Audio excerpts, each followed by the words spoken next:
Assalamualaikum warahmatullahi wabarakatuh. Alhamdulillah, wassalatu wassalamu ala rasulillah. Segala puji dan puja kehadirat Allah subhanahu wa ta'ala senantiasa kita panjatkan dan juga kita panjatkan salawat dan taslim kepada Nabi besar Muhammad sallallahu alaihi wasallam sebagaimana telah Allah perintahkan kepada kita. Melanjutkan bahasan kita kitab Tadhkirah dan kita masuk ke bab yang lain yang disebutkan oleh Imam Qurtubi rahimahullah, masalah membaca Al-Quran dan doa-doa di sisi kubur. Kata beliau, pada bab ini diterangkan hukum membaca Al-Quran di sisi kubur pada saat mengubur mayit maupun sesudahnya, dan bahwa pahala dari apa-apa yang dibaca Al-Quran, doa-doa, istighfar ataupun sedekah yang pahalanya untuk mayit semuanya akan sampai kepadanya. Demikian disebutkan oleh Abu Hamid dalam kitab Al-Ihya dan Abu Muhammad dalam kitab Al-Aqibah. Seperti biasa teman-teman sekalian, saya akan bacakan dulu semua yang ditulis oleh Imam Qurtubi rahimahullah dan akan saya masuk merincikan tentang hukum yang sedang dibahas. Dan insyaAllah pada hari ini setelah kita baca paragraf-paragraf ini, kita akan jelaskan perselisihan pendapat ulama tentang masalah sampaikah atau tidak sampai bacaan Al-Quran untuk mayit. Di sini di paragraf pertama Imam Qurtubi rahimahullah mengatakan bahwasanya Al-Quran, doa-doa dan istighfar serta sedekah semuanya sampai kepada si mayit. Dan ini nanti akan kita rincikan insyaallah pada saat sudah selesai saya baca semua paragraf ini. Khilaf ulama dari 4 madhab tentang masalah sampai atau tidaknya kebacaan Al-Quran. Dan ini Imam Qurtubi menukil dari buku Abu Hamid dalam kitab Al-Ihya dan Abu Muhammad dalam kitab Al-Aqibah. Muhammad bin Ahmad Al-Marwazi berkata, aku mendengar Ahmad bin Hanbal rahimahullah berkata, apabila kamu sekalian masuk ke kuburan maka bacalah Al-Fatihah, Al-Mu'awwidhatain dan Qul huwallahu ahad, dan hadiahkanlah pahalanya untuk ahli kubur, maka pahala itu akan sampai kepada mereka. Ali bin Musa Al-Haddad berkata, aku pernah bersama Ahmad bin Hanbal menghadiri jenazah, sementara Muhammad bin Qudam Al-Jauhari membaca Al-Quran. Tak kala kami telah mengubur mayit, maka datanglah seorang lelaki buta membaca Al-Quran di sisi kubur. Maka berkatalah Ahmad kepadanya, mengapa? Sesungguhnya membaca Al-Quran di sisi kubur adalah bid'ah. Ketika kami keluar dari wilayah kuburan, berkatalah Muhammad bin Qudamah kepada Ahmad, hai Abu Abdullah, apa pendapat anda tentang Mubashir bin Ismail, seorang perawi hadis? Kata Ahmad bin Hanbal, dia thiqah, dia orang terpercaya. Lalu kemudian berkata lagi Muhammad bin Qudamah, apakah anda menulis sesuatu darinya, menukil enggak riwayat-riwayat? Lalu kemudian Ahmad bin Hanbal mengatakan iya. Maka berkatalah Ibnu Qudamah, telah memberi kabar kepadaku Mubashir bin Ismail dari Abdurrahman bin Al-A'la bin Hajjaj dari ayahnya bahwa dia berpesan apabila dirinya telah dikubur maka supaya dibacakan awal dan akhir surah Al-Baqarah di sisi kepalanya. Dan dia katakan pula, aku mendengar Ibnu Umar berpesan seperti itu. Mendengar itu Ahmad bin Hanbal berkata, kembalilah kamu pada lelaki tadi dan katakan kepadanya agar dia terus membaca. Khusus 2 paragraf terakhir tentang perkataan Ali bin Musa dan juga yang dikatakan oleh dinukil dari Muhammad bin Qudamah tentang Ahmad bin Hanbal, ini ditelusuri oleh Al-Muhaqqiq, orang yang menelaah tulisan yang dinukil dari Imam Qurtubi ini. Itu mengatakan kisah ini tidak sahih dari beliau, dari Imam Ahmad. Imam Ahmad tidak pernah berkata kisah seperti ini. Diriwayatkan oleh Al-Khallal dalam Qira'ah Alal Qubur dengan sanad yang sangat lemah. Bahkan ada periwayatan yang sabit dan otentik dengan isnad sahih yang menyatakan perbuatan itu adalah minimal pendapat dari Imam Ahmad makruh. Abu Daud berkata dalam kitabnya Al-Masail dari Ahmad, aku mendengar Ahmad ditanya tentang membaca Al-Quran di sisi kubur, maka dia menjawab jangan. Nanti juga akan kita sebutkan ya, ini sekali lagi saya bacakan dulu paragrafnya, kita akan jelaskan nanti panjang lebar perselisihan pendapat dalam masalah ini. Jadi riwayat yang tadi baru kita sebutkan sudah dinukil bahwasanya ini riwayat yang tidak sahih tentang Imam Ahmad. Lalu saya katakan, kata beliau di sini, untuk pembacaan Al-Quran di sisi kubur, sebagian ulama kita berargumentasi hadis tentang pelepah kurma basah yang dibelah oleh Nabi SAW menjadi dua bagian. Lalu beliau tancapkan sebagian di sisi kubur dan sebagian lagi di kubur yang lain. Kemudian beliau bersabda dalam hadis Bukhari Muslim, mudah-mudahan kedua penghuni kubur ini diringankan selagi dua belah pelepah ini belum kering.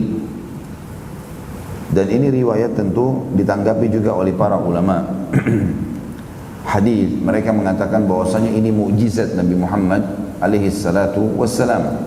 Masalah Nabi SAW menancapkan pelepah kurma yang dibelah dua lalu ditancapkan dan mengatakan semoga siksa kubur mereka diringankan karena ini adalah mukjizat Nabi Muhammad SAW dan bukan umumnya berlaku bagi orang-orang. Makanya para sahabat tidak ada yang mengerjakan ini.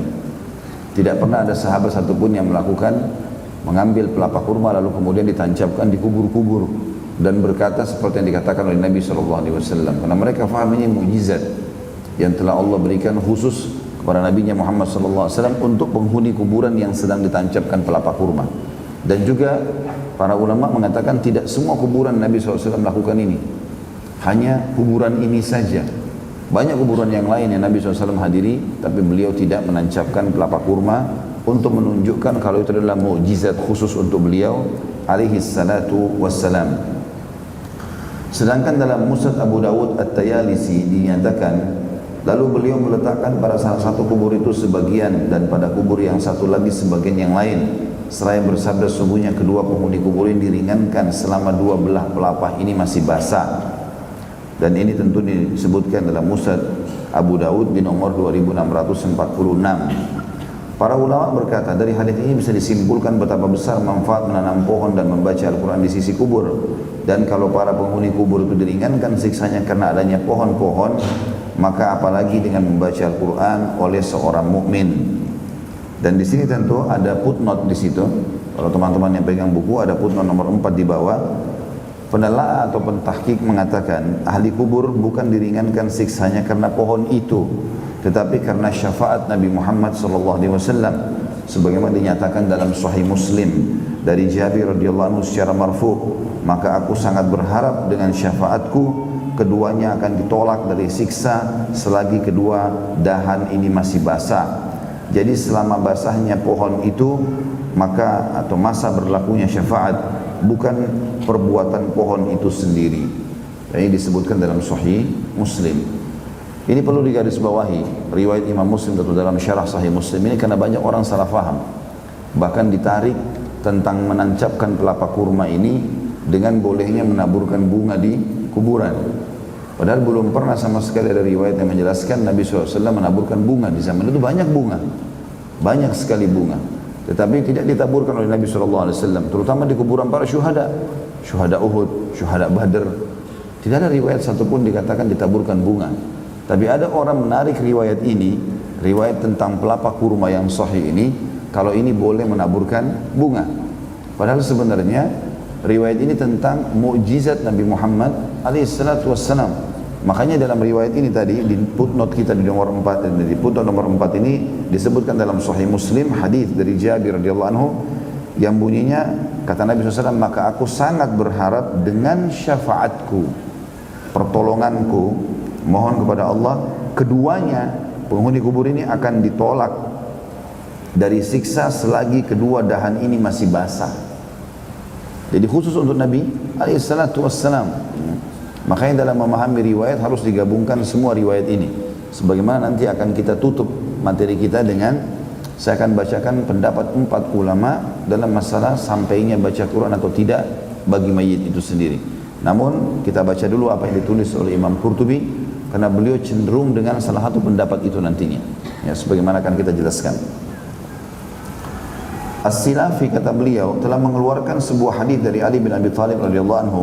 Dia berkata, sabda Rasulullah SAW, barang siapa yang melewati kuburan dan membaca Qul huwallahu ahad 11 kali, lalu memberikan pahalanya kepada orang-orang yang telah meninggal, maka dia diberi pahala sebanyak orang-orang yang meninggal. Dan ini kita bisa lihat footnote nomor 5. Hadis ini maudhu dari Nabi SAW. Ya. Diriwayatkan oleh Al-Khallal dalam Qira'atul Qubur. Menurut Al-Albani rahimahullah dalam kitab Al-Janaiz di nomor 245, hadis ini batil dan maudhu'. Ditemukan banyak sekali atau ada beberapa orang perawinya yang pendusta. Maka hadis ini tertolak oleh umumnya ulama-ulama hadis, ya. Dan ini hanya dinukil dalam buku ini dan tidak ditemukan dalam buku-buku yang lainnya. Dari Anas radhiyallahu anhu bahwasanya Rasulullah SAW juga bersabda, apabila seorang mukmin membaca ayat kursi dan menghadiahkan pahalanya kepada ahli kubur, maka Allah Ta'ala memasukkan ke dalam tiap-tiap kubur orang mukmin dari timur sampai barat 40 cahaya, memperluas bagi mereka tempat tidurnya, dan Allah Azza wa Jalla memberikan kepada si pembaca pahala 60 orang nabi, dan dia dinaikkan satu derajat dari tiap-tiap mayit yang dibacakan untuknya, dan ditulis baginya 10 kebaikan dan dari tiap-tiap mayit tersebut. Hadis ini juga maudhu', hadis ini palsu. Dan kata para ulama hadis, umumnya kalau ada hadis yang dibaca oleh setiap muslim bisa mendapatkan pahala para nabi-nabi, ini maudhu'. Karena nggak mungkin seseorang antara kita mendapatkan pahala nabi, apalagi ini mendapatkan pahala 60 nabi, ya.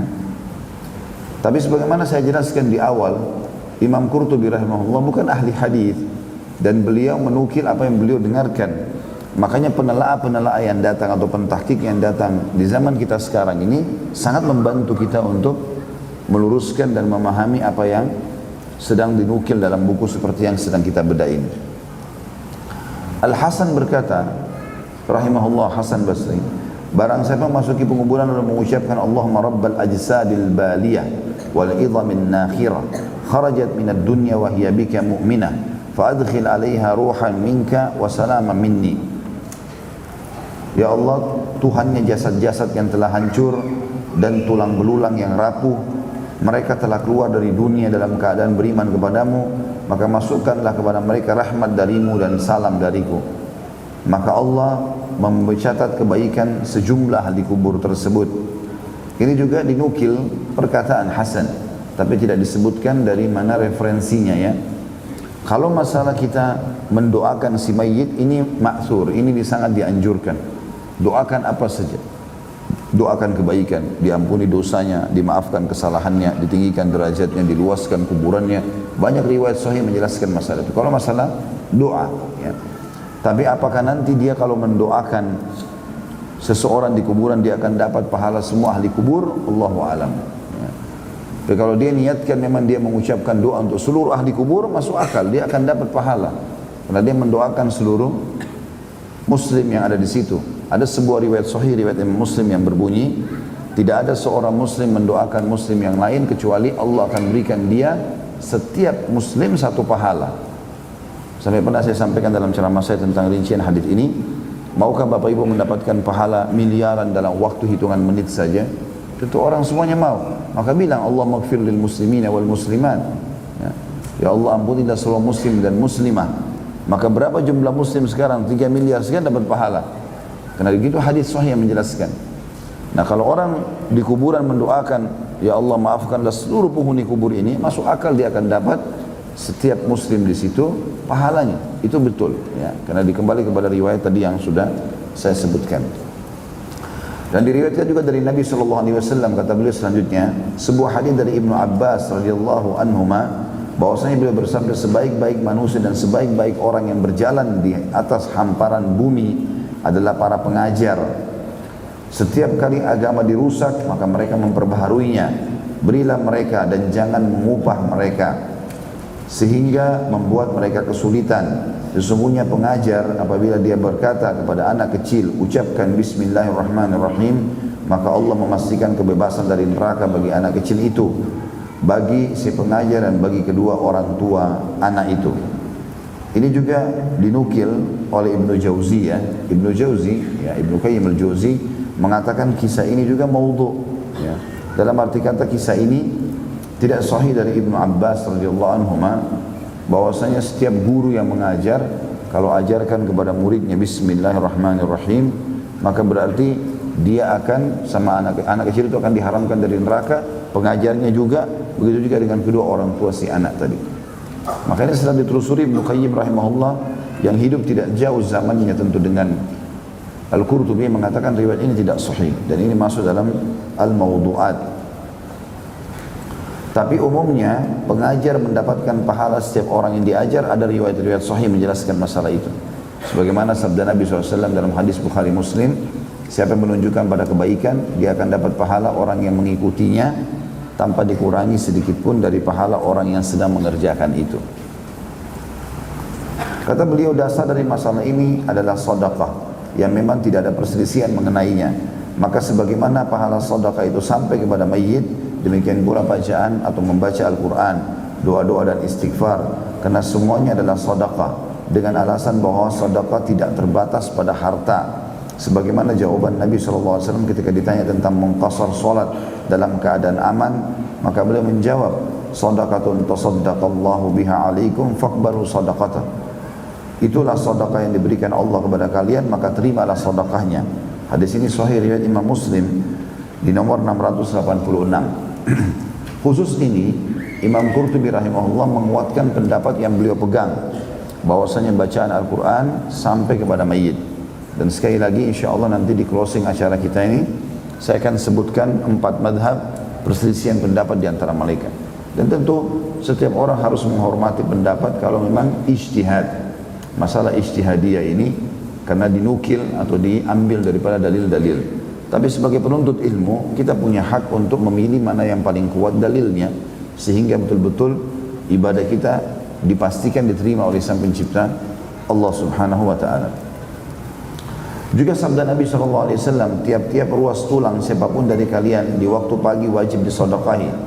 Tapi sesungguhnya setiap tasbih adalah sedekah, setiap tahlil adalah sedekah, dan setiap takbir adalah sedekah, setiap tahmid adalah sedekah, amar ma'ruf adalah sedekah, nahi munkar adalah sedekah, dan cukup untuk menggantikan semua itu adalah 2 rakaat salat duha. Hadis ini sahih riwayat Imam Muslim nomor 720. Imam Qurtubi menarik dalil ini mengatakan membaca Al-Quran di kuburan sama dengan sedekah. Kalau sedekah bisa sampai kepada mayit, sampai juga ini. Ini pendapat yang dipegang oleh beliau. Sekali lagi insya Allah nanti saya akan jelaskan tentang perselisihan pendapat itu. Oleh karena itu para ulama menghukumi mustahab atau dianjurkan dalam ziarah kubur karena membaca Al-Quran dan doa-doa merupakan pemberian kepada mayit dari orang yang menziarahinya. Dan diriwayatkan dari Nabi SAW bahwa beliau bersabda, keadaan mayit dalam kubur tidak lain seperti orang yang tenggelam yang meminta tolong. Dia menunggu doa yang datang kepadanya dari ayahnya, saudaranya atau temannya. Apabila doa datang kepadanya, ia lebih disukai daripada dunia, ia lebih sukai daripada dunia dan seluruh isinya. Dan sungguhnya hadiah dari orang hidup kepada orang mati adalah yang meninggal dunia adalah doa dan istighfar. Dan ini tentu disebutkan oleh Syekh Albani juga tentang kemungkaran riwayat dari Nabi SAW ini. Ya, ini juga dianggap riwayat yang tidak pernah dinukil oleh beliau. Bahkan ini dikatakan mungkar jiddan, maksudnya adalah dalam footnote kita di situ ada footnote nomor 2. Ini sangat tertolak riwayat ini. Secara umum orang mati akan sampai kepadanya amal-amal, tapi yang punya dalil, yang sudah pasti-pasti adalah hadis sahih yang mengatakan apa? Kalau anak Adam meninggal akan terputus sumbernya kecuali dari 3: sedekah jariyah, ilmu manfaat, dan anak saleh mendoakan. Ada riwayat sahih yang lain juga Bukhari Muslim menjelaskan haji dan umrah. Itu enggak ada perselisihan di antaranya. Nah, pendapat ulama yang mengatakan bahwasanya baca Quran bisa sampai kepada mayit, mereka menarik hukum-hukum yang ada disebutkan dalam hadis sahih tadi. Kalau itu sampai berarti ini juga sampai. Seperti itulah. Nah, nanti di sini yang menjadi perselisihan pendapat di antara ulama dan akan kita rincikan insyaallah masalah itu. Ya, dan Imam Qurtubi memegang salah satu dari 4 pendapat dari 4 mazhab yang sebagaimana kita jelaskan nanti. Kata beliau masih banyak lagi cerita semakna tentang orang-orang saleh disebutkan oleh Muhammad Abdul Haq dalam kitabnya Al-Aqibah. Beliau juga begitu juga Abu Muhammad Abdullah bin Muslim bin Qutaibah radhiyallahu anhu rahimahullah dalam kitabnya Uyun Al-Akhbar telah menyebutkan cerita yang mengandung nasihat, peringatan, pertakut atau yang membuat takut, ancaman, pendekatan diri kepada Allah, doa sepenuh hati kepada Allah, dan permohonan untuk mayit dan berpindah alam. Diriwayatkan juga dari Al-Harith bin Nabhan, aku pernah pergi ke kuburan untuk mengasihi ahli kubur, bertafakkur dan mengambil pelajaran. Kulihat mereka diam dan tidak bisa lagi berbicara. Mereka bertetangga tapi tidak saling mengunjungi. Bagi mereka perut bumi menjadi wadah dan punggung bumi menjadi atap. Di sana aku menyeru, hai ahli kubur, bekas-bekas peninggalan kamu telah terhapus dari muka bumi, tapi dosa-dosamu tidak terhapus darimu. Padahal dulu saat kamu tinggal di negeri yang penuh cobaan, kamu giat berusaha sampai kakimu pada bengkak. Kemudian Al-Harith menangis dengan keras, lalu berteduh di bawah sebuah kubah di kuburan tersebut, dan dia tertidur di tempat itu. Khusus paragraf yang diriwayatkan dari Al-Harith bin Nabhan ini banyak dinukil, sebagaimana saya jelaskan juga pada pertemuan kita sebelumnya. Ada buku ditulis oleh Ibnu Rajab tentang kisah-kisah nyata alam barzah. Ini sering terjadi dan dinukil oleh para ulama, bagaimana mereka pada saat ke kuburan mendapatkan pelajaran-pelajaran. Dan ini tidak ada yang salah di sini. Ini adalah hal-hal yang positif saja. Jadi dia datang, lalu dia berbicara dengan dirinya, seakan-akan dia bayangkan bagaimana ahli kubur ini sudah tidak bisa bicara, kemudian mereka sekarang butuh amal-amal, dan dia mengatakan, ternyata kalian sekarang, dulu rumah kalian, keluarga kalian, harta kalian masih dikenang waktu hidup. Sekarang sudah meninggal, sudah tidak lagi bekasnya. Lalu dia pun menangis, membayangkan dirinya kalau menjadi mayit juga. Hal-hal yang seperti ini positif, ya. Ini kata para ulama, dan termasuk penelaah buku kita ini mengatakan ini semua adalah hal-hal yang positif. Karena memang kisah-kisah seperti ini banyak dinukil dari para ulama salaf tentang bagaimana mereka mengambil pelajaran dari kejadian kuburan tersebut. Jadi nanti kita akan fokus menjelaskan tentang perselisihan pendapat ulama hanya masalah amal yang sampai atau tidak sampai kepada mayit, ya. Dari paragraf ini dijelaskan tentang masalah bagaimana seseorang mengambil pelajaran dari kuburan itu. Al-Harith juga berkata, ketika aku tidur di sebelah sebuah kubur, tiba-tiba aku merasa palu dihantamkan kepada penghuni kubur itu. Sedang aku melihatnya, orang itu lehernya terikat rantai, matanya membiru, dan mukanya pun hitam. Dia berseru, wahai celaka, oh celaka aku. Andaikan penduduk dunia melihatku begini, niscaya mereka tidak akan durhaka kepada Allah buat selama-lamanya. Demi Allah aku dituntut karena kenikmatan-kenikmatan yang telah merusak diriku. Aku dituntut atas kesalahan-kesalahan yang telah menenggelamkan diriku. Adakah seseorang yang bisa memberi syafaat kepadaku atau yang menceritakan keadaanku kepada keluargaku? Kata Al-Harith, maka aku terbangun ketakutan. Jadi Al-Harith ini sempat tertidur di bawah pohon atau di bawah naungan di kuburan tadi. Kemudian dia mimpi Allah perlihatkan dia salah satu penghuni kubur lagi begini keadaannya. Dia bilang, aku pun terbangun ketakutan, lalu aku pulang ke rumah. Semalaman aku nggak bisa tidur, memikirkan apa yang tadi kulihat. Dan paginya aku berkata, biarkan aku kembali ke tempat itu. Mudah-mudahan ada seorang peziarah, biar ku beritahu dia pengalamanku tadi. Al-Harith selalu berkata lagi, lalu aku berangkat ke tempat yang kemarin, keesokan harinya. Tapi tidak ada siapa-siapa di sana. Aku mengantuk, lalu aku pun tertidur lagi. Tiba-tiba penghuni kubur yang kemarin ketemu lagi. Dan kali ini ia diseret wajahnya. Sementara dia berkata, oh celaka aku, apa yang terjadi padaku? Amalku di dunia memang buruk, padahal aku diberi umur panjang. Pantaslah Tuhan murka kepadaku. Maka celakalah aku kalau Tuhan tidak mengasihi aku. Al-Harith berkata, aku pun terbangun, seolah-olah akalku hilang karena peristiwa itu. Dan aku pun pulang ke rumah. Keesokan harinya, aku datang lagi ke kubur tadi, hari ketiga. Dengan harapan bisa bertemu dengan seseorang peziarah, biar aku menceritakan kepadanya apa yang telah kulihat dalam 2 hari kemarin. Tapi ternyata aku tertidur lagi di sana. Dan tiba-tiba penghuni kubur itu bertemu lagi dalam keadaan kakinya terikat. Dan dia berkata, betapa lalainya penduduk dunia terhadap diriku. Azabku dilipat gandakan sementara segala upaya dan jalan tidak bisa dilakukan. Tuhan murka kepadaku dan menutup segala pintu di hadapanku. Maka celakalah aku, karena Tuhanku yang maha perkasa lagi maha pemberi tidak mengasihani aku. Ini tentu kisah yang dinukil dari Al-Harith, pengalaman dia pribadi.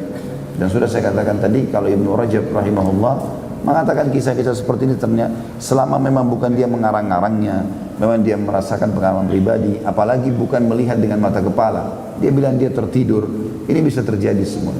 Allah subhanahu wa ta'ala bisa mendatangkan dalam mimpi seorang muslim, keluarganya yang sudah meninggal, atau bahkan dia bisa melihat dirinya meninggal dalam mimpinya, atau masuk ke neraka, atau masuk ke surga, ya. Itu bisa terjadi. Ayah saya di Makassar punya seorang staf beliau. Tadinya saya melihat orang ini cukup jauh dari agama lah, ya, lalai dari masalah agama, sholatnya segala macam. Tapi waktu itu saya masih kecil, saya ingat sebelum saya berangkat ke Madinah, saya ingat kisahnya. Subhanallah, saya pergi ke Madinah, sekolah, segala macam. Sudah lama saya nggak ketemu sama beliau. Setelah selesai S1, saya pulang dari Madinah tahun 98. Saya masuk pulang ke Makassar, ketemu. Saya melihat perubahan total orangnya. Penampilannya berbeda, azan ke masjid. Gitu. Terus saya panggil, karena saya panggil dia paman. Ya, dia pegawai ayah saya, maka saya mengatakan, Masya Allah, apa yang membuat perubahan begini terjadi? Saya bukan menghina atau menyebutkan sesuatu yang salah, tapi saya melihat dulu, antum ini jauh dari agama. Dia bilang begini sebenarnya, saya beberapa tahun yang lalu, karena memang saya tidak ketemu dia selama 4 tahun itu, waktu saya masih S1. Saya berapa tahun yang lalu, waktu saya lagi lalai, seperti kamu katakan tadi, memang lalai, tidak sholat, banyak pergaulan bebas segala macam.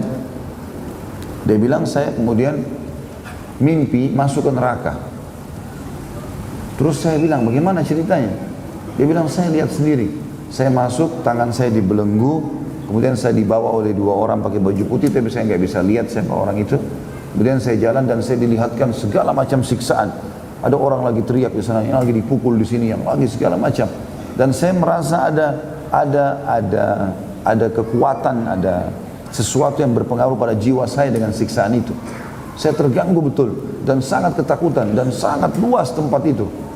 Dia bilang, setelah saya dilihatkan segala macam siksaan tersebut dan dijelaskan ini orang berzina begini, ini orang minum khamar begini siksaannya, maka saya sempat bertanya, apa saya juga akan disiksa begini atau saya masih punya kesempatan untuk taubat? Dia bilang, saya cuma dengar suara mengatakan, kamu masih punya kesempatan, belum saatnya kau akan masuk di sini. Kalau kau bisa taubat, kau tidak akan masuk. Dia bilang, tiba-tiba saya bangun. Semenjak itu saya nggak pernah lagi tinggalkan ibadah dan tidak pernah lagi buka pintu maksiat. Kisah-kisah seperti ini juga sebenarnya, ini kasus yang saya temukan di lapangan ya. Ada banyak dinukil dari ulama salaf tentang kisah seperti ini. Kalau ada orang yang menceritakan, dia mimpi, ya, dia terlihatkan, kalau itu termasuk dijelaskan oleh Muhammad bin Sirin rahimahullah, ahli ta'wil mimpi dari kalangan tabi'in.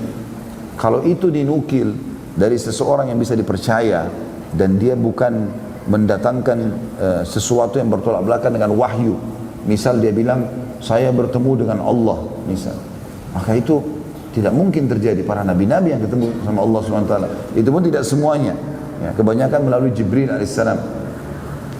Maka ini tidak mungkin ditolak karena bertolak belakang dengan informasi wahyu. Atau dia mengatakan misalnya saya mimpi apa ya, saya menjadi nabi misalnya, atau apalah saja, ini semua tidak benar karena betul apa karena. Tapi kalau dia cuma cerita seperti ini, dia tertidur dekat kuburan, dia mimpi, ya, sebagaimana juga pernah kita nukil kisah sebelumnya tentang ada 2 orang bertengkar di dekat sebuah tanah, kemudian Allah membuat tanah tersebut mengeluarkan suara, itu sering terjadi, ya. Itu bisa saja terjadi dengan kuasa Allah Subhanahu wa ta'ala. Dikatakan oleh Imam Qurtubi lanjutannya, dan diriwayatkan pula hadis dari Anas bahwasanya Rasulullah SAW bersabda, barang siapa yang masuk ke kuburan lalu membaca surah Yasin, maka Allah meringankan siksanya dari ahli kubur, atau siksa bagi ahli kubur, dan dia sendiri mendapat kebaikan sebanyak mayit yang ada di kuburan tersebut. Ini juga ada putnot nomor 2, dikatakan hadis ini adalah hadis maudhu dari Nabi SAW, dan dikatakan tidak ada satu hadis pun yang sahih tentang keutamaan penyebutan tentang surah Yasin. Rata-rata hadisnya adalah dhaif. Dengan demikian tidak ada keterangan yang sabit atau otentik tentang kelebihannya daripada surah-surah lain dari ayat-ayat Al-Quran. Artinya surah Yasin surah mulia, dibaca, kita baca dalam kehidupan kita sehari-hari.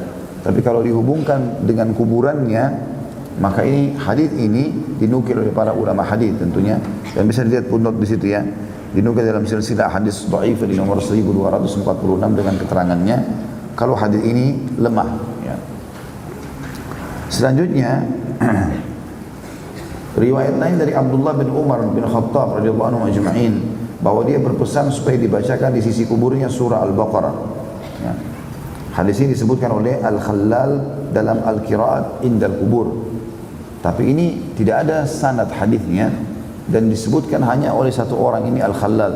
Dan sudah kita sebutkan sebelumnya, kebanyakan riwayat yang dinukil dari dalam buku ini yang tadi dimaudhu'kan oleh para ulama hadis itu dinukil dari orang ini, dari kitabnya, itu dari buku dia.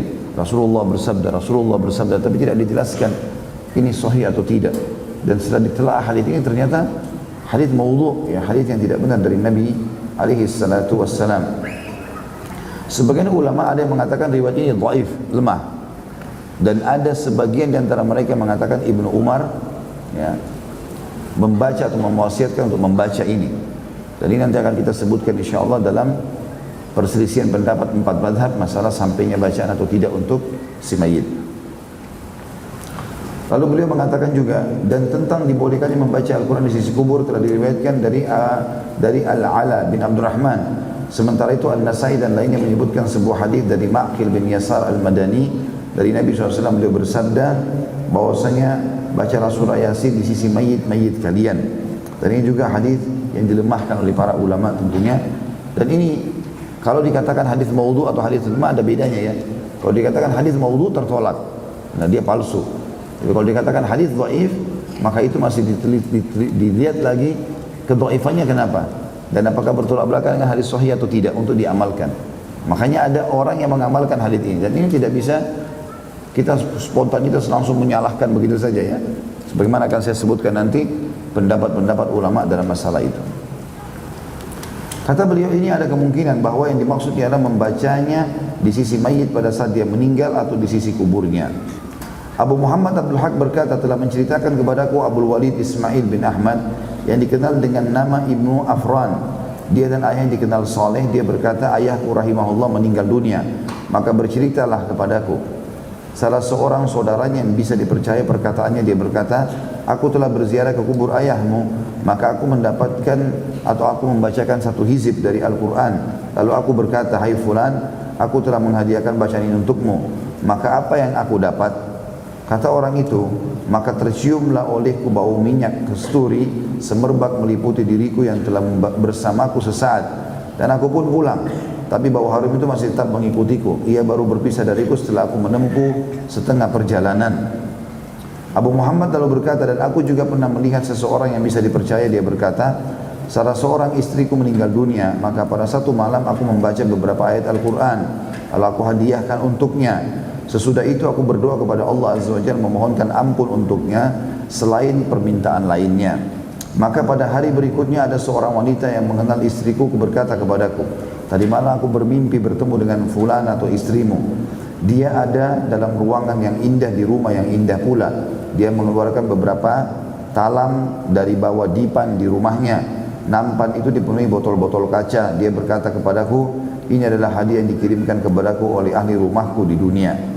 Maka Abu Muhammad berkata, hal itu tidak aku beritahu kepada siapapun. Maksudnya tentang masalah kisah ini. Semakna dengan hadis ini ada hadis lain yang marfu diriwayatkan dari Anas dalam bab hal-hal yang mengikuti mayit sampai ke kuburannya, yang mengatakan bahwa pahala membaca Al-Quran itu untuk si pembaca, sedangkan si mayit mendapat pahala mendengarkan, dan oleh karenanya dia mendapat rahmat. Sebagaimana Allah menyebutkan dalam surah Al-A'raf ayat 204. Dan apabila dibacakan Al-Quran, maka dengarkanlah baik-baik dan perhatikanlah dengan tenang agar kamu mendapat rahmat. Makna sampai paragraf sini adalah membaca di kuburan Al-Quran, mengirimkan bacaan Al-Quran untuk si mayit. Disimpulkan dari riwayat-riwayat Imam Qurtubi, beliau menerima dan mengatakan itu semuanya sampai kepada si mayit. Bahkan si mayit pun pada saat dibacakan padanya Al-Quran, maka dia bisa mendapatkan pahala mendengar. Nanti akan kita jelaskan itu dalam perselisihan pendapat ulama. Bukan tidak mungkin pada kemurahan Allah Ta'ala bahwa dia juga memberi kepada mayit pahala membaca dan mendengarkan sekaligus. Bisa juga dia memperoleh pahala bacaan Al-Quran yang dihadiahkan kepadanya meskipun dia tidak mendengar. Seperti halnya pahala sedekah, doa dan istighfar. Berdasarkan dalil-dalil yang telah kami sebutkan di atas, dan juga karena Al-Quran itu berisi doa, istighfar, merendah diri kepada Allah atau tadarru dan permohonan kepadanya dengan sepenuh hati, dan bahwa apapun yang dijadikan sarana untuk mendekatkan diri kepada Allah Ta'ala adalah sama dengan membaca Al-Quran. Baik, sampai sini teman-teman saya akan bacakan pendapat 4 mazhab tentang masalah apa yang saya sebutkan tadi, baru kita lanjutkan lagi bacaan kita.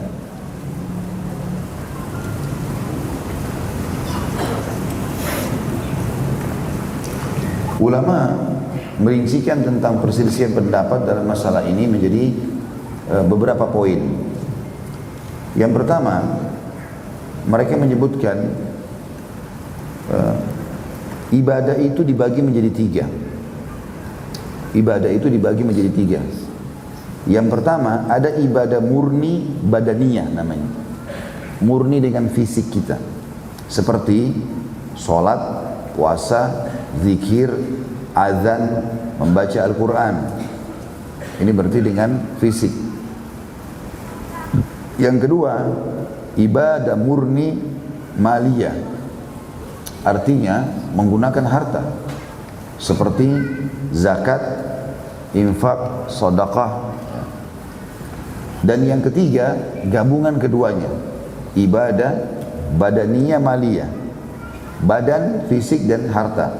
Seperti jihad, haji dan umrah. Ulama sepakat bahwa semua ibadah yang bisa diwakilkan seperti ibadah maliyah atau yang dominan maliyah seperti sedekah, haji dan ibadah yang ditegaskan bisa diwakilkan seperti puasa, maka semua bisa dihadiahkan untuk mayit. Ya, jadi apapun yang kita kerjakan yang sifatnya harta sampai sedekah, ya, infak, haji dan umrah, kita biayai orang lain untuk hajikan dia, ini semua sampai. Disebutkan oleh Imam Zakaria Al-Ansari mengatakan, wa yanfa'u ayy mayyit min warithi wa ghairihi shadaqatu wa du'a bi ijma' wa ghairihi. Sedekah dan doa yang baik dari ahli waris maupun yang lainnya bisa bermanfaat bagi mayit sesuai dengan kesepakatan ulama. Kalau ini nggak ada khilaf, ini pasti sampai kepada mayit. Doakan, sedekahkan, haji umrahkan, sampai. Nggak ada khilaf di situ. Juga disampaikan Ibnu Qudamah. Ibnu Qudamah ini salah satu ulama mazhab Hanabilah, Imam Ahmad, ya. Amma doa wal istighfar was sadaqah wa qada'ud dain wa ada'ul wajibat fala na'lam fi khilafan. Maaf, tadi yang pertama itu disebutkan dalam buku Fathul Wahhab, ya, di jilid 2 halaman 31 tentang sampainya doa, sedekah yang sifatnya tadi apalagi maliyah, haji dan umrah itu sampai semua. Kalau Ibnu Qudamah disebutkan dalam Syahrul Kabir, ya, buku beliau di jilid 2 halaman 425, amma doa wal istighfar was sadaqah wa qada'ud dain wa ada'ul wajibat fala na'lam fihi khilafan idza kanat al wajibat mimma yudkhiluhu an-niyabah. Doa, istighfar, sedekah, melunasi hutang, menunaikan kewajiban yang belum terlaksana. Misal ada orang tua kita meninggal, punya utang Ramadan 2. Dia sehat, bukan tidak sehat. Pas Idul Fitri meninggal, ada utang Ramadan. Maka ahli waris wajib membayar itu. Sebagaimana disebutkan dalam hadis yang sahih riwayat Bukhari Muslim. Kata beliau, atau menunaikan kewajiban. Bisa sampai kepada mayit. Kami tidak tahu adanya perbedaan pendapat di kalangan ulama apabila kewajiban itu diwakilkan kepada ahli warisnya. Sementara itu, ulama berbeda pendapat tentang hukum mengirim pahala ibadah yang tidak bisa diwakilkan kepada mayit, seperti membaca Al-Quran, dan rinciannya berikut ini. Yang pertama, mazhab Hanafiyah atau Imam Abu Hanifah, ya. Dalam mazhab beliau, ulama Hanafiyah menegaskan bahwa mengirim pahala bacaan Al-Quran kepada mayit hukumnya dibolehkan. Pahalanya sampai kepada mayit dan bisa bermanfaat bagi mayit. Sebagaimana dinukil dari salah satu ulama Hanafiyah bernama Ibnu Abil Izz. Ini ulamanya Hanafiyah.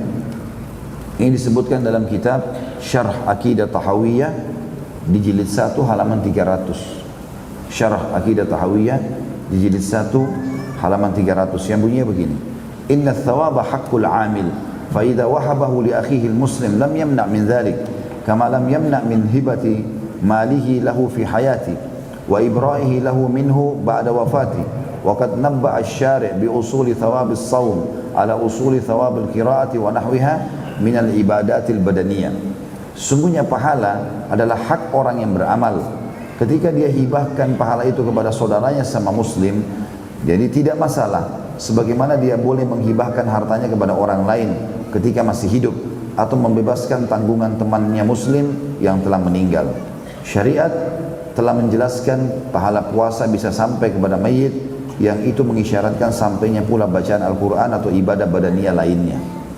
Berarti dalam mazhab Hanafiyah boleh sampai kepada mayit. Yang kedua pendapat mazhab Malikiyah. Jadi teman-teman, karena kita lagi menuntut ilmu, kita real menjelaskan semua pendapat ulama ya. Masalah tadi kasus beberapa riwayat yang dinukil oleh Imam Qurtubi dalam buku beliau, kalau maudhu kita katakan maudhu apa adanya gitu. Lalu kemudian kita sampaikan penjelasan ulama tentang kenapa dia maudhu gitu. Ya. Dan sekarang kita menyebutkan tentang perselisihan ulama tentang masalah ini, dan ini adalah hak yang harus dihargai. Tidak boleh kita main vonis ini salah ini benar ya. Kalau kita mau berpegang pada satu pendapat silakan, karena masing-masing menukil dari dalil. Mereka punya dalil sebenarnya ya. Cuma dalil-dalil ini ada yang lebih kuat dari yang lainnya. Dan nanti yang kita akan simpulkan tentu pendapat yang bisa dijadikan sebagai pegangan atau pilihan. Dalam mazhab Malikiyah, Imam Malik menegaskan bahwa menghadiahkan pahala amal kepada mayit hukumnya dilarang, dan pahalanya tidak sampai dan tidak bermanfaat bagi mayit. Sementara sebagian ulama Malikiyah ada juga yang membolehkan dan pahala bisa bermanfaat bagi mayit. Dalam buku Minah Al-Jalil, karya yang ditulis oleh Al-Qarrafi, salah satu ulama yang masyhur dalam mazhab Malikiyah, beliau mengatakan atau membagi ibadah menjadi tiga. Yang pertama, ibadah yang pahala dan manfaatnya dibatasi oleh Allah, hanya berlaku untuk pemiliknya, dan Allah tidak menjadikannya bisa dipindahkan atau dihadiahkan kepada orang lain, seperti iman dan tauhid. Ini nggak mungkin dihadiahkan kepada orang lain. Yang kedua, ibadah yang disepakati ulama, pahalanya bisa dipindahkan dan dihadiahkan kepada orang lain, seperti ibadah maliyah, sedekah secara mutlak nggak ada khilaf. Yang ketiga, ibadah yang diperselisihkan ulama apakah pahalanya bisa dihadiahkan kepada mayit atau tidak, seperti bacaan Al-Quran. Imam Malik dan Imam Syafi'i melarang. Imam Ahmad dan Imam Syafi'i mengatakan tidak sampai kepada mayit. Ini dinukil dalam Minan Al-Jalil di jilid 1 halaman 509. Jadi sekali lagi ya, saya sedang menukil pendapat ulama, bukan pendapat saya pribadi. Karena kita majelis ilmu, kita harus real menyampaikan apa yang ada. Jadi tidak ada saling vonis satu sama yang lain, atau ini menyesatkan, ini mengganggu, enggak. Ini ada rujukannya jelas. Selanjutnya Al-Qarrafi menyebutkan dirinya lebih menguatkan pendapat yang membolehkan. Beliau pribadi, Al-Qarrafi, beliau mengatakan, fayambagi lil insan alla yatrukah fala'alla al-haq wal usul fa innahu maghib. Selayaknya orang tidak meninggalkan. Kalau dia melakukan, dia bisa lakukan. Bisa jadi yang benar pahala itu sampai, karena masalahnya masih ghaib, sebagaimana disebutkan dalam Minan Al-Jalil di jilid 7 halaman 499. Ada juga ulama Malikiyah yang berpendapat bahwa menghadiahkan pahala bacaan Al-Quran tidak sampai kepada mayit. Hanya saja ketika yang hidup membaca Al-Quran di dekat mayit atau di kuburannya, maka mayit mendapatkan pahala mendengarkan bacaan Quran. Namun pendapat ini ditolak oleh Qarrafi, karena mayit tidak bisa lagi beramal, karena kesempatan beramal telah terputus ya. Disebutkan dalam buku beliau Minan Al-Jalil jilid 1 halaman 510. Artinya dalam mazhab Malikiyah ada dua pendapat. Ada yang mutlak umumnya, Imam Malik sendiri menolak itu secara pribadi. Datang ulama-ulama setelah itu dalam mazhab Malikiyah, diantaranya Qarrafi, setelah menukil pendapat-pendapat tentang Imam Malik dan beberapa ulama yang datang sebelum beliau, lalu beliau mengatakan ini semua pendapat umumnya Malikiyah, tapi dia pribadi cenderung dengan sampainya pahala itu. Hanya saja Imam Malik, Qarrafi menolak pendapat yang seperti disebutkan Imam Qurtubi, yang mengatakan bahwasanya mayit bisa mendapatkan pahala mendengar. Artinya kalau orang baca di kuburan, pahala Al-Qur'annya kalau disampaikan pada mayit sampai, juga mayit dapat pahala mendengar. Ini ditolak oleh Qarrafi, karena dia mengatakan kalau masalah bacaan Qur'annya pahalanya dihadiahkan, itu masih ada pendapat. Tapi kalau masalah mayit mendengar, ini ditolak. Karena ada ayat-ayat Al-Qur'an diantaranya yang berbunyi, a'udzubillahi minasyaitonirrajim, innaka la tusmi'u man fil kubur. Engkau tidak akan pernah bisa memperdengarkan orang-orang yang sudah mati di kuburan, hai Muhammad. Pendapat yang ketiga pendapat Syafi'iyah, Imam Syafi'i rahimahullah.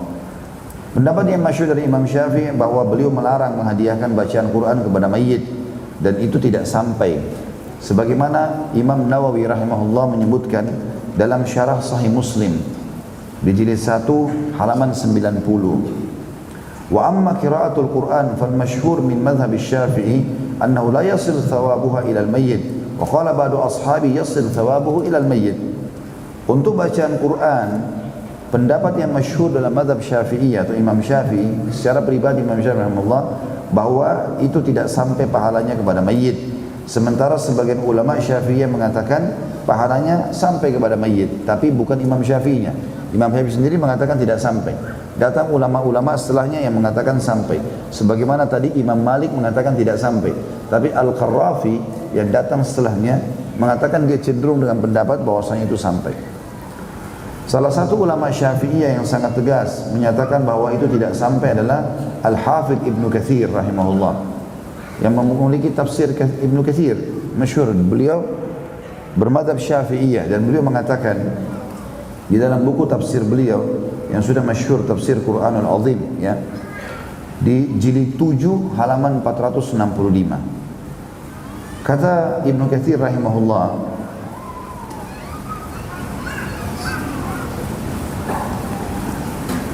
dalam tafsir surah An-Najm ayat 39 yang bunyinya wa anna laysa lil insani illa ma sa'a, bahwasanya manusia tidak akan mendapat pahala kecuali apa yang telah dia amalkan. Kata Ibnu Katsir, wa min hadhihi al-ayah al-karimah istanbata asy-Syafi'i rahimahullah wa man atba'ahu anna al-qira'ah la yasilu ihda thawabiha ila al-mauta li'annahu laysa min amalihim wala min kasbihim.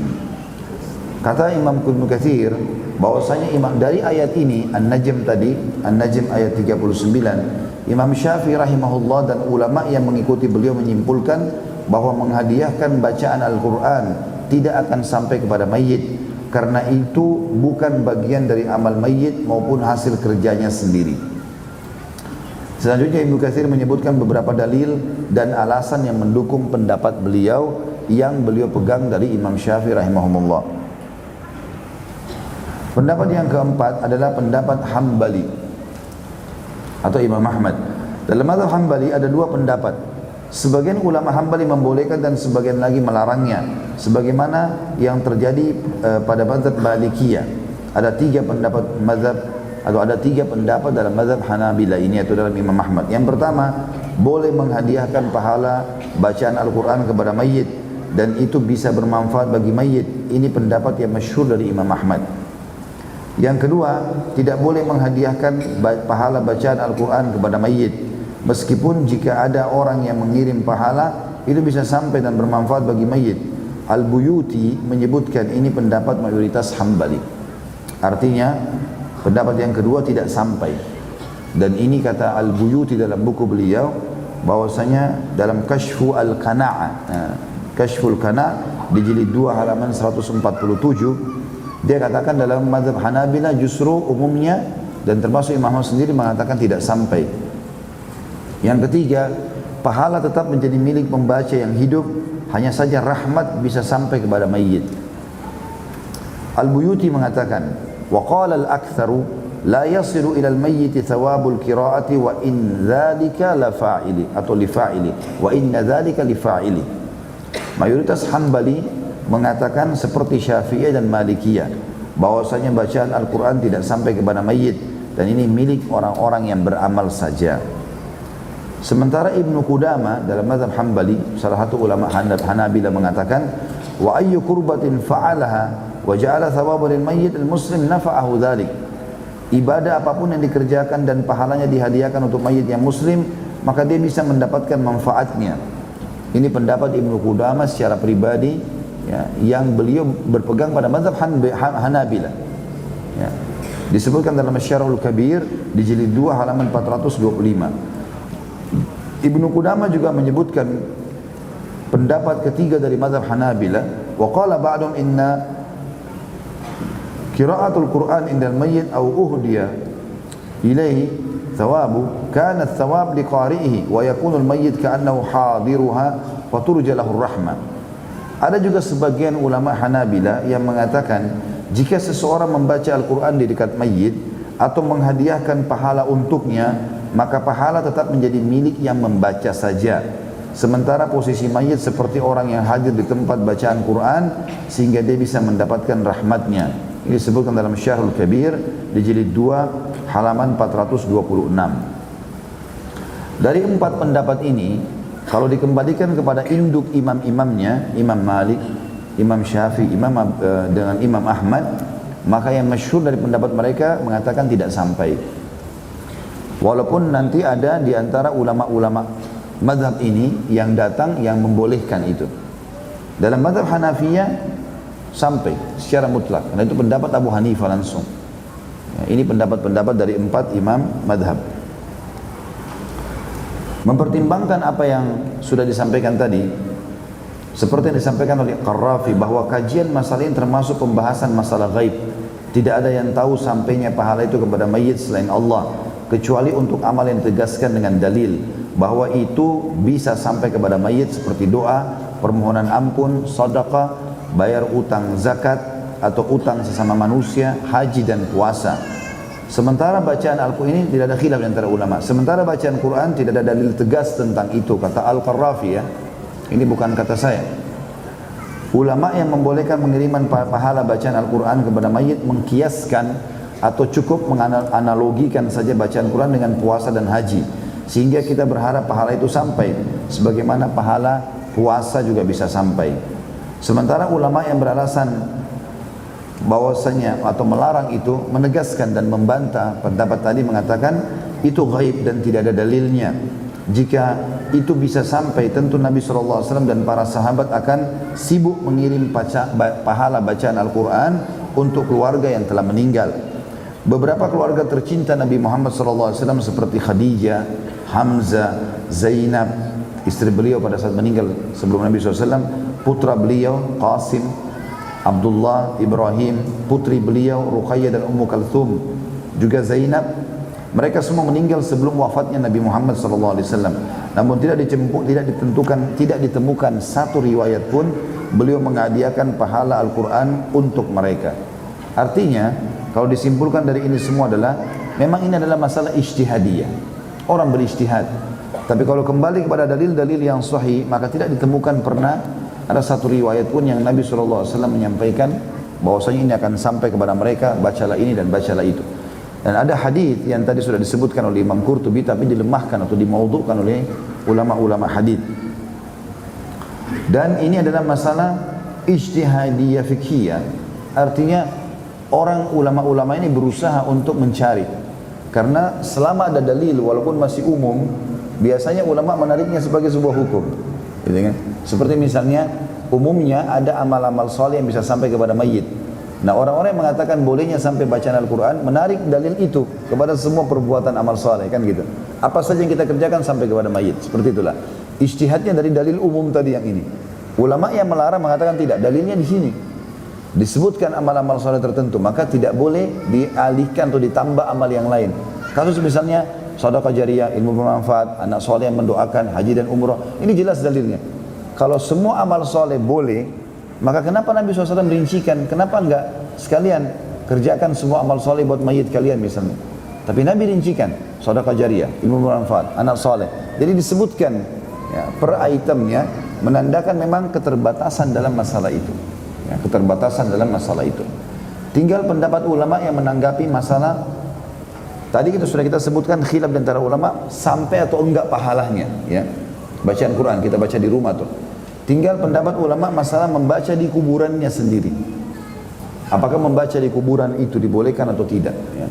Ini juga dibahas oleh para ulama tentang masalah ini. Ada di antara mereka yang mengatakan membaca Al-Quran kalau memang sudah boleh sampai pahalanya maka boleh dibaca juga di kuburan. Tapi ada pendapat lain mengatakan tidak bisa.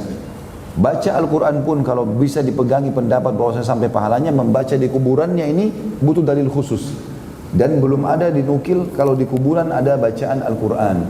Masalah kasus riwayat Ibnu Umar radhiyallahu anhuma yang dinukil dari beliau dari Umar bin Khattab, kalau beliau mati minta agar dibacakan Al-Baqarah, maka itu dibacakan pada saat prosesi kematiannya, ya, bukan pada saat di kuburannya. Dan ini yang dinukil oleh para ulama yang berhubungan dengan masalah itu, insya Allah. Baik, ini yang kita sampaikan, apa yang berhubungan dengan masalah bahasan kita tentunya. Dan apa yang ditulis di sini sampai ke lembaran atau 2 lembar setelahnya adalah pendapat Imam Qurtubi yang berpegang pada mazhab Hanafiyah yang membolehkan sampainya bacaan itu. Ya, jadi saya sudah bacakan tadi semua itu ya. Saya minta izin untuk menyelesaikan dulu ini. Disampaikan oleh Imam Qurtubi lanjutannya adalah hadis Nabi alaihi salatu wassalam. Beliau mengatakan, Nabi SAW juga bersabda, Tuhan Tabaraka wa Ta'ala berfirman, Man syagalahu qira'atul Qur'ani an mas'alati wa zikri a'taitu afdala thawabis sa'ilin. Barang siapa yang sibuk dengan membaca Al-Quran sehingga tidak sempat meminta kepadaku, maka aku beri dia apa-apa yang lebih utama daripada apa yang aku berikan kepada orang-orang yang meminta. Dan riwayat ini disebutkan oleh Imam Tirmidzi dan dikatakan hadis ini hasan gharib, ya. Atau hadis ini tentu diperselisihkan oleh para ulama tentang kesahihannya. Bahkan penelaah buku kita mengatakan hadis ini dinyatakan maudhu. Disebutkan oleh Asy-Syaukani dalam Al-Fawaid Al-Majmu'ah di halaman 296, dia berkata As-Saghani menyatakan hadis ini maudhu. Hadis ini tentu ada yang mengatakan hadis hasan, diantaranya Imam Tirmidzi. Kata ulama, kalaupun ini hadis kita pegangi, maka berarti Al-Quran memang punya keutamaan kalau dibaca. Tapi hadis ini tidak menyebutkan tentang masalah mayitnya, tapi disebutkan secara umum. Dan ini memang banyak hadis sahih yang menjelaskan masalah itu, seperti misalnya hadis Bukhari Muslim, bacalah Al-Quran karena dia akan menjadi penolong bagi pembacanya pada hari kiamat, ya. Maka itu umum, berlaku bagi orang yang membacanya. Juga sabda Nabi SAW, apabila manusia meninggal dunia maka terputus amalnya kecuali 3 hal, sedekah jariyah, bermanfaat, dan anak saleh mendoakannya. Ini hadis sahih riwayat Imam Muslim tentunya. Imam Qurtubi menarik kalimat mendoakan, anak saleh mendoakan, masuk dalamnya juga adalah bacaan Al-Quran, ya, itu yang dimaksudkan oleh beliau di sini. Membaca Al-Quran tercakup dalam arti doa, dan membaca Al-Quran juga termasuk sedekah dari anak, sahabat, teman, dan kaum mukminin, sebagaimana telah kami terangkan di atas tadi. Ini yang dimaksud pendapat Imam Qurtubi rahimahullah, dan beliau sebagaimana saya katakan tadi berpegang pada poin ini kepada madhab Al-Hanafiyah.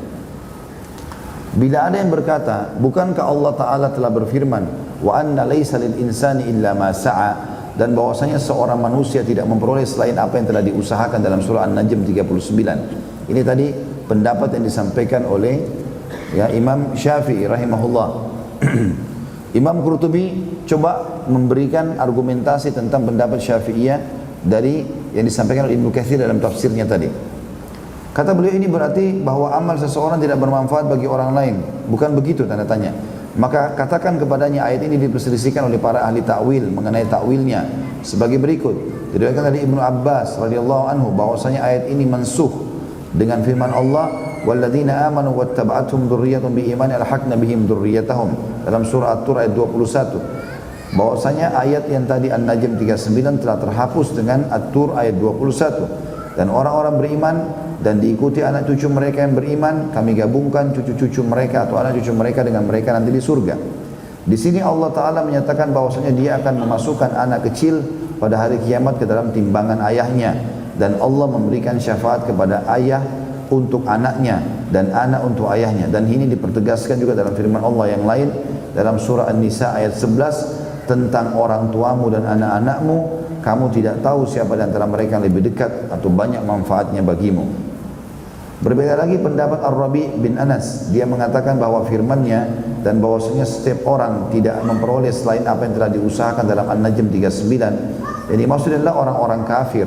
Adapun orang mukmin, dia tetap akan mendapat apa yang dia lakukan sendiri dan juga dilakukan untuk orang lain. Lalu disimpulkan, saya katakan, kata beliau, masih banyak lagi hadis-hadis yang menunjukkan kebenaran pendapat di atas dan membenarkan kesaksian bahwa pahala amal soleh orang lain bisa sampai kepada sama muslim. Sebagaimana dalam hadis riwayat Bukhari Muslim dikatakan, sabda Nabi SAW, man mata wa alaihi siyam sama anhu waliyuhu. Barang siapa yang meninggal dunia dan sedang dia mempunyai kewajiban puasa, maka dipuasakan oleh walinya. Hadis sahih riwayat Bukhari nomor 1952. Yang saya sudah jelaskan tadi ya, pendapat yang tadi kita sebutkan 4 mazhab itu bijak sekali dirincikan ya, sehingga masing-masing tentunya berargumentasi. Dan Imam Qurtubi di sini berargumentasi tentang pendapat yang beliau pegangi dalam mazhab Hanafiyah tentang bolehnya sampainya bacaan tersebut. Dan ini saya sudah bilang tadi khilafiyah. Ya. Ini khilafiyah yang sangat besar dan harus saling menghormati dalam masalah ini. Kalau ada yang mau baca itu hak dia, ada yang tidak mau baca itu hak dia. Ya. Yang penting kita sudah nukil pendapat-pendapat yang berhubungan dengan masalah itu. Dan karena kita beda kitab, teman-teman sekalian, maka memang harus seperti ini. Ya.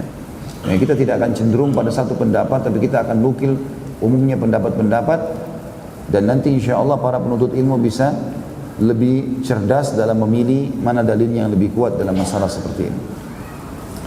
Kata beliau dilanjutkan lagi, pernah juga dinukil dari Nabi SAW yang berkata kepada orang yang berhaji untuk orang lain sebelum berhaji untuk dirinya sendiri, berhajilah kamu untuk dirimu sendiri, barulah kamu berhaji untuk syubrumah. Hadis ini hadis sahih diriwayatkan oleh Ibnu Majah. Imam Qurtubi menarik haji, umrah, dan juga masalah puasa yang boleh dibayar oleh wali atau ahli waris pada saat si mayit meninggal dan punya utang Ramadan, itu berarti juga boleh ditarik kepada bacaan Al-Quran. Itu maksudnya paragraf yang baru saja kita bacakan ini. Juga diriwayatkan pula bahwa Aisyah radhiyallahu anha pernah beriktikaf untuk saudaranya Abdurrahman setelah dia meninggal dunia dan memerdekakan budak untuknya. Ini tentu perilaku Aisyah radhiyallahu anha, kalaupun dibenarkan riwayatnya, adalah masalah ibadah maliyah tadi ya, harta. Beliau membebaskan budak untuk saudaranya.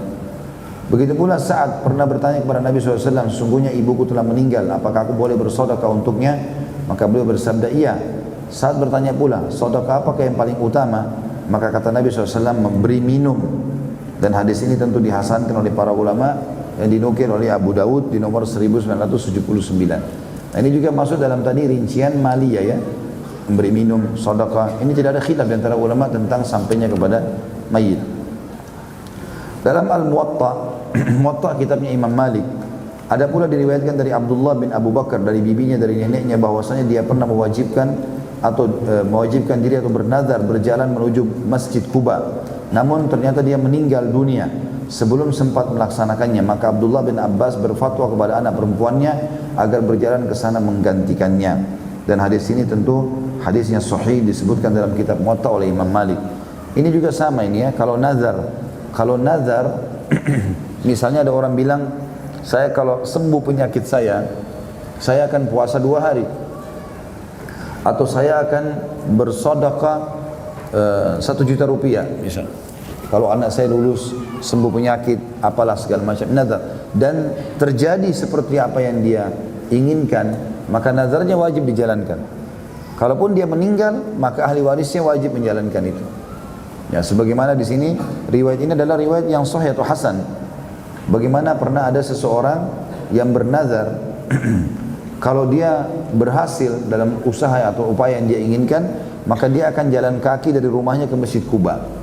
Ternyata dia meninggal dunia. Orang ini meninggal dunia, si perempuan ini meninggal dunia. Lalu dinukillah tentang nazarnya itu kepada Ibnu Umar radhiyallahu anhu. Lalu beliau mengatakan, Abdullah bin Abbas.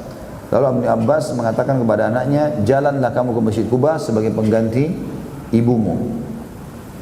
Kata Imam Qurtubi, saya katakan ada kemungkinan bahwa firman Allah Ta'ala dan bahwasanya seorang manusia tidak memperoleh selain apa yang telah diusahakannya adalah khusus bagi perbuatan-perbuatan buruk, berdasarkan alasan hadis qudsi yang ada dalam Sahih Muslim dari Abu Hurairah anhu, bahwasanya Nabi SAW bersabda, Allah Azza wa Jalla berfirman, apabila hamba-hambaku berniat melakukan satu kebaikan tapi dia tidak melakukannya, maka aku tulis untuknya satu kebaikan. Apabila dia melakukannya, maka aku tulis untuknya 10 sampai 700 kebaikan. Adapun bila dia berniat melakukan keburukan dan dia tidak melakukannya, maka aku tidak menulisnya. Dan apabila dia melakukannya maka aku tulis untuknya satu keburukan saja.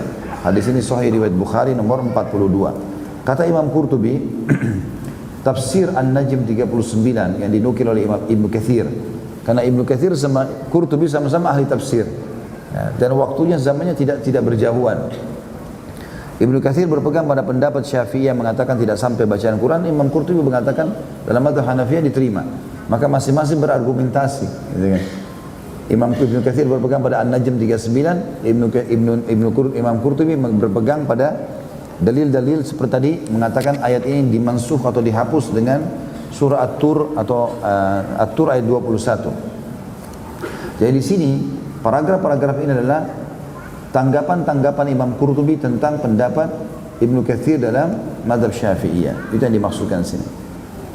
Kata beliau, ada kemungkinan bahwa firman Allah Ta'ala dan bahwasanya seorang manusia tidak memperoleh apa yang dilakukan kecuali yang diusahakan dalam An-Najm 39, itu kemungkinan besar yang dimaksud adalah perbuatan-perbuatan buruk saja. Artinya perbuatan buruk yang dikerjakan tidak akan dibagi-bagi kepada orang lain. Lalu beliau berpegang pada atau mengambil hadis yang baru saja saya bacakan tadi. Baik, tinggal beberapa paragraf saja. Dan Al-Quran juga menunjukkan hal yang sama, yakni firman Allah Ta'ala dalam surah An-Najm 160, barang siapa datang membawa amal baik, maka baginya pahala 10 kali lipat. Dan Allah juga berfirman dalam Al-Baqarah 261, perumpamaan nafkah yang dikeluarkan orang-orang yang menafkahkan harta di jalan Allah adalah serupa dengan sebutir benih yang menumbuhkan 7 butir, dan pada tiap-tiap butir ada 100 biji. Juga firman Allah dalam Al-Baqarah 265, seperti sebuah kebun yang terletak di dataran tinggi yang disiram oleh hujan yang lebat. Dan juga Al-Baqarah 245, siapakah yang mau memberikan pinjaman kepada Allah, pinjaman yang baik, menafkahkan hartanya di jalan Allah, maka Allah akan melipat gandakan pembayaran kepadanya dengan lipat ganda yang banyak. Artinya Imam Qurtubi mengatakan ayat-ayat ini menjelaskan sedekah sampai kepada mayit, maka mestinya semua amal juga sampai kepada dia, seperti saya katakan tadi ya. Jadi ini masih argumentasinya Imam Qurtubi yang membenarkan pendapat sampainya bacaan Al-Quran kepada mayit. Itu semua adalah karunia dari Allah Ta'ala dan juga merupakan jalan keadilan, dan bahwasanya semua atau seseorang manusia tidak memperoleh selain apa yang telah diusahakannya. Hanya saja Allah berkenan menganugerahkan kepada manusia sesuatu yang lebih dari yang semestinya dia terima. Begitu pula tambahan berlipat ganda yang dia berikan adalah merupakan anugerah dari Allah Subhanahu wa Ta'ala darinya, yaitu satu kebaikan yang mereka lakukan ditulis 10 sampai 700 kali lipat, bahkan sampai 1.000.000 kali lipat. Demikianlah sebagaimana pernah dinyatakan pada Abu Hurairah radhiyallahu anhu, apakah anda pernah mendengar Rasulullah SAW bersabda, sesungguhnya Allah membalas satu kebaikan dengan 1.000.000 kebaikan? Jawab Abu Hurairah, bukan aku pernah mendengar, bahkan aku pernah mendengar beliau bersabda, sesungguhnya Allah membalas satu kebaikan dengan 2.000.000 kebaikan. Ya, riwayat ini tentu masih lemah, tapi ini adalah umum. Kalau ada orang buat kebaikan, Allah bisa balas dengan kebaikan-kebaikan yang banyak. Itu hadis Bukhari juga membenarkan masalah itu. Ini pun salah satu bentuk anugerah Allah. Allah Ta'ala memberikan anugerah kepada anak-anak kecil dengan memasukkan mereka ke dalam surga tanpa amal. Maka apalagi amal orang mukmin, baik yang dia lakukan untuk diri sendiri ataupun untuk orang lain. Al-Kharaiti menyebutkan dalam kitab Al-Kubur, dia menyatakan sudah menjadi sunnah atau tradisi di kalangan kaum Ansar, apabila mereka membawa mayit maka mereka membawanya sambil membaca surah Al-Baqarah. Dan ini disebutkan di situ, ini disebutkan dari karya Al-Khallal yang sudah kita sebutkan tadi ya. Kalau Al-Khallal menukil dalam buku ini dalam Al-Qira'at Al-Kubur cukup banyak riwayat yang maudhu. Di antaranya hadis ini adalah riwayat yang mungkar sebenarnya. Kalau orang-orang Ansar selalu baca Al-Baqarah kalau ngantar jenazahnya. Ini menurut ya penelaah buku tentunya ya, saya baca dari sini saja. Katanya, maka benar orang yang mengatakan, ziarahilah kedua orang tuamu dan berdiri dari sisi kuburnya, maka seakan aku telah membawamu berkunjung kepada keduanya. Dan juga bait-bait syair di mana pengubahnya berkata pada bagian akhir, dan kamu baca semampumu ayat-ayat kitab Tuhanmu, lalu kamu kirimkan pahalanya hadiah untuk keduanya. Ini semua sekali lagi adalah argumentasi Imam Qurtubi rahimahumullah tentang sampainya bacaan kepada si mayit ya. Kalau kami bahas panjang lebar soal ini karena Asy-Syaikh Al-Faqih Al-Qadi Al-Imam Mufti Al-Anam Abdul Aziz bin Abdul Salam rahimahullah pernah berfatwa bahwa pahala bacaan Al-Quran tidak sampai kepada mayit. Dia berfatwa seperti itu dengan alasan firman Allah, dan bahwasanya seseorang manusia tidak memperoleh selain apa yang telah diusahakan. Tapi setelah beliau meninggal dunia, salah seorang temannya yang pernah bergaul dengannya bermimpi ketemu dengannya dan bertanya kepadanya tentang hal tersebut.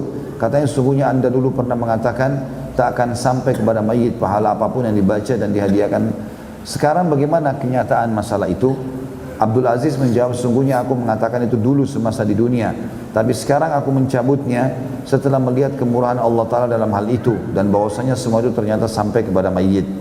Dan ini tentu dikatakan mimpi dari seseorang yang menceritakan tentang Al-Qadhi Abdul Salam atau Abdul Aziz Abdul Salam.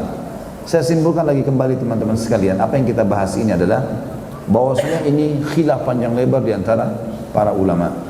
Karena ini saya lihat kadang-kadang juga dibesar-besarkan.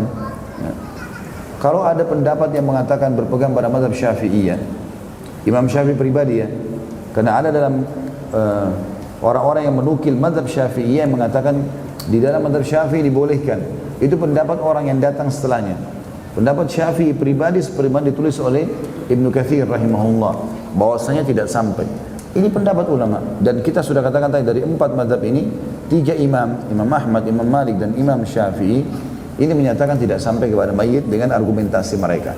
Lalu datanglah setelahnya ulama-ulama mazhab ini yang coba menukil dan mengembangkan, mengatakan sampai, ada yang tidak sampai, khilaf di antara mereka. Abu Hanifah mutlak mengatakan sampai. Dan ini argumentasi mereka masing-masing ada. Sebagaimana kita lihat di sini panjang lebar Imam Qurtubi membenarkan pendapat tentang sampainya bacaan tersebut, dan kita harus menghormati pendapat-pendapat itu ya. Tentu ini adalah pendapat-pendapat. Kalau saya pribadi berpegang pada pendapat yang disampaikan Ibnu Katsir rahimahullah. Kalau memang kita cukupkan dengan dalil yang ada, karena ini adalah masalah ijtihadiyah, tapi tidak menyalahkan orang yang mau menjalankan sebagaimana disampaikan oleh Imam Abu Hanifah rahimahumullah. Baik, sampai sini saya tutup dulu bacaan kita tentang kitab Tadhkirah. Saya akan menyampaikan beberapa hal yang berhubungan dengan apa yang tadi disampaikan oleh Ibu Yuli sebelum saya mulai, masalah sedekah yang disampaikan atau akan disampaikan ke Palestina insyaallah. Insyaallah dengan izin Allah besok saya akan berangkat hari Jumat umroh dulu, kemudian baru menuju ke Palestina. Dan memang biasanya pada saat akan menuju ke sana saya iklankan di pengajian secara pribadi saja. Kalau ada yang mau menyumbang silahkan ya. Dan ini insya Allah pengalaman kami 3 kali penerbangan yang lalu, semuanya alhamdulillah berjalan lancar, dan semoga juga kali ini juga begitu. Saya membuka ini bukan untuk mengiklankannya secara nasional segala macam, tidak. Hanya secara pribadi saja. Karena saya memang betul-betul akan datang sholat di Masjid Aqsa, saya masukkan sendiri di kotak amalnya. Kemudian ada beberapa kegiatan yang akan kita lakukan di sana tentunya. Selain untuk pembangunan masjidnya kita akan kasih, selain imam masjidnya juga kita akan kasih, kemudian sembako yang dibagikan untuk orang-orang muslim di sana, kemudian juga akan memberikan makan kurang lebih 200 penjaga Masjid Aqsa yang setiap harinya mereka sering berganti ya, satu sama yang lain, ada laki-laki ada perempuan. Dan ada beberapa kegiatan, termasuk kalau saya tidak salah yang lalu itu kita membeli Al-Quran dan ditaruh di Masjid Aqsa untuk dibaca, kursi-kursi bagi orang yang tidak mampu. Ya semampu saya lah, ya saya jalankan itu, semampu saja yang saya bisa lakukan. Cuma saya ingin berbagi, kalau memang ada yang mau ikut serta itu silahkan, seperti itulah ya. Dalil-dalil tentang masalah bersedekah ini banyak sekali. Seperti diantaranya adalah hadis Nabi SAW yang sahih, mana qasamalu min sadaqah, tidak akan berkurang harta seorang hamba karena sedekah. Jadi kalau bersedekah teman-teman sekalian itu keutamanya besar sekali. Allah Subhanahu wa taala akan jadikan buat kita dan buat mayit juga bermanfaat. Kalau sedekah sudah kita sebutkan tadi ya. Dan ini adalah investasi yang terbaik. Makanya dalam hadis Bukhari pernah Nabi SAW menyembelih seekor kambing, lalu menyuruh para sahabat memotong-motongnya, lalu membawa pulang ke rumah dan berkata kepada Aisyah radhiyallahu anha, Ummul Mukminin, wahai Aisyah, bagi-bagikanlah kepada orang yang kau inginkan. Maka Aisyah pun Allah membagi-bagi sampai Nabi SAW selesai dari urusannya di luar rumah. Beliau pulang lagi ke rumah Aisyah, lalu ditanya oleh Nabi SAW, hai Aisyah, apa yang kau kerjakan tadi dengan kambing itu? Dia bilang, ya Rasulullah, sudah habis semuanya dan tertinggal pahanya saja. Karena Aisyah radhiyallahu tahu kalau Nabi SAW suka sekali paha kambing. Semua sudah habis, saya bagiin kepada orang dan tersisa pahanya saja buat anda makan. Kata Nabi SAW mengajarkan kepada istrinya Aisyah radhiyallahu dan mengajarkan kita semua tentang pentingnya sedekah. Beliau mengatakan, tidak hai Aisyah, katakan sebaliknya, telah tertinggal semuanya kecuali pahanya. Maksudnya apa? Yang kau sedekahkan itu tertinggal, itu tercatat buat amal soleh kamu. Yang sekarang ini, yang ada ini, justru ini yang tersisa, paha ini. Karena kita makan hanya dari nutrisi tubuh kita. Yang tadi kamu keluarkan itu sedekah. Maka kalau kita punya uang misalnya 1 juta, kita keluarin 700 ribu, tinggalkan 300 ribunya. Sebenarnya yang tersisa yang 700 ribu itu. Ya, bisa difahami ya? Jadi itu yang tersisa, karena kita sedang investasikan akhirat, kita akan bawa ke sana. Sementara yang 300 ribu akan kita habiskan buat kebutuhan kita. Ini juga sesuai dengan makna hadis Bukhari, di mana Nabi SAW mengatakan kepada para sahabat, siapakah di antara kalian yang lebih suka hartanya dia yang kelola sehingga dia dapat banyak manfaat daripada yang dikelola oleh ahli warisnya? Maka kata para sahabat, ya Rasulullah, semua orang kami pasti suka kami yang kelola harta kami. Kata Nabi SAW, yang kalian sedekahkan selama kalian hidup, itu adalah hasil kelolahan kalian. Dan yang kalian tinggalkan untuk ahli waris, itu adalah hak mereka. Allahu a'lam menjadikan amal jariah atau tidak. Maka kesempatan sedekah seperti ini adalah hal yang baik buat kita. Positif sekali. Terlebih lagi memang sedekah ini di tempat yang memang punya keutamaan. Disebutkan dalam sebuah hadis yang disahihkan oleh para ulama. Dan ini insya Allah akan terbit dalam bentuk buku, ada tulisan saya, tapi kecil bukunya insya Allah. Judulnya itu Palestina yang Terlupakan. Di situ cukup banyak saya sebutkan dalil-dalil syar'i yang berhubungan dengan keutamaan Masjid Aqsa, keutamaan Palestina dulu, baru keutamaan Masjid Aqsa. Tapi di antara yang disebutkan tentang keutamaan Masjid Aqsa adalah banyak sekali dalilnya hadis sahih. Di antaranya kata Nabi Maimunah bertanya, ya Rasulullah, karena beliau orang Yahudi, Maimunah lalu masuk Islam, istri Nabi SAW. Kata Maimunah, ya Rasulullah, beritahukan kepada kami tentang Aqsa. Kata Nabi SAW, dia sebaik-baik tempat untuk sholat, maka kunjungilah. Kunjungi tempat itu, besar sekali pahalanya. Riwayat lain mengatakan, sholatlah di Aqsa karena kalian akan mendapatkan 1000 pahala dibandingkan tempat lain. Kemudian Maimunah berkata, ya Rasulullah, bagaimana dengan orang yang tidak mampu ke sana? Jauh. Masjid Aqsa, Aqsa artinya jauh. Ya. Karena jauhnya dari Mekah waktu itu, Allah sebutkan dengan Masjid Aqsa. Kalau nama masjidnya sendiri dari zaman Ibrahim alaihissalam waktu dibangun 40 tahun setelah pembangunan Masjid Haram Mekah, itu namanya Baitul Maqdis. Nama lainnya Masjid Ilya. Allah sebutkan Masjid Aqsa untuk menjelaskan bagaimana jauhnya perjalanan dari Mekah ke Palestina pada saat itu. Karena memang waktu itu orang menunggangi kuda tercepat dengan seorang pemuda yang kuat di atasnya, sebulan penuh non-stop jalan baru sampai ke Palestina. Maka Allah katakan Masjid Aqsa. Kata Nabi SAW, kalau orang tidak mampu ke sana, maka minimal dia menyumbang. Ada hadis begitu. Dia menyumbang untuk menerangi Aqsa. Siapa yang meneranginya? Di situ dalam riwayat ini dikatakan menyumbang minyak. Karena zaman dulu orang pakai minyak zaitun ya. Itu kemudian ditaruh sumbu lalu dibuat penerangan. Jadi sekarang sudah ada lampu ya. Menyumbang minyak atau bersedekah untuknya, siapa yang menerangi Aqsa, maka dia seperti sholat di sana. Pahalanya sama dengan sholat di sana. Nah di sana alhamdulillah sering saja ada renovasi karena bangunan tua. Masjid Aqsa ini bangunan lama. Dan kata para ulama ahli sejarah, bangunan dasar pondasi Aqsa dari zaman Ibrahim alaihissalam. Dan ada riwayat lain kata Nabi SAW, tidak ada seorang Nabi pun di Syam kecuali terlibat dalam renovasi Aqsa. Ya, termasuk Sulaiman alaihissalam. Nabi Sulaiman pun pernah berenovasi. Kata Nabi SAW, Sulaiman pada saat merenovasi Aqsa, maka dia meminta 3 hal. Yang pertama meminta agar seluruh keputusan dalam kerajaannya sesuai dengan apa yang Allah perintahkan. Jadi kalau ada orang punya masalah datang kepada Nabi Sulaiman AS di zaman itu, walaupun wahyu belum turun, Kalau Nabi Sulaiman alaihissalam sampaikan, Nabi Sulaiman mohon kepada Allah supaya itu benar, jangan sampai salah, walaupun wahyu belum datang, seperti itulah. Dan Allah kabulkan kata Nabi SAW. Yang kedua, Sulaiman minta waktu masih masa renovasi ini ya, lagi perbaikan Aqsa, dia minta 3 hal, tapi 2 diminta pada saat masa renovasi, yang 1 diminta pada saat selesai renovasi masjid. Yang kedua, dia minta agar diberikan kerajaan tidak layak untuk orang sebelum dan sesudah beliau, dan Allah kabulkan. Dan setelah renovasi masjid, beliau meminta yang ketiga. Beliau mengatakan, kata Nabi SAW, dia meminta agar siapapun yang datang sholat 2 rakaat saja di sini, di Masjid Aqsa, ya, maka diampuni semua dosanya seperti baru dilahirkan oleh ibunya. Maka pembersihan dosa yang luar biasa, walaupun tahiyat masjid, apalagi sholat wajibnya. Nah tentu hadis-hadis ini menyebutkan kepada kita tentang keutamaan tempat ya, termasuk adalah renovasi tadi, bersedekah di situ. Maka bisa kita lakukan itu. Kebetulan waktu kami lagi di sana lagi ada renovasi. Maka sebagian sedekah ini kita masukkan ke kotak renovasinya.